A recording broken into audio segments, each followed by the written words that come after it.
ଏକ ଛୋଟ ଗାଁ ଥିଲା। ସେଠାରେ ରହୁଥିଲା ଜଣେ ସ୍ୱପ୍ନଭରା ଝିଅ ରେବତୀ।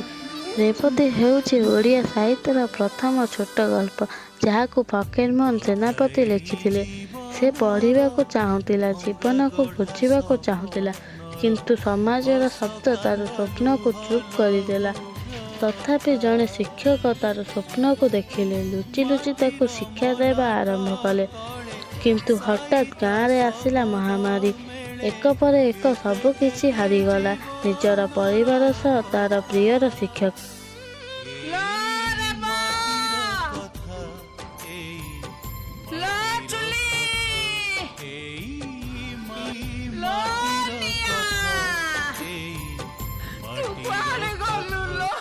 ଶେଷରେ ରହିଗଲା କେବଳ ରେବତୀ ଏକା।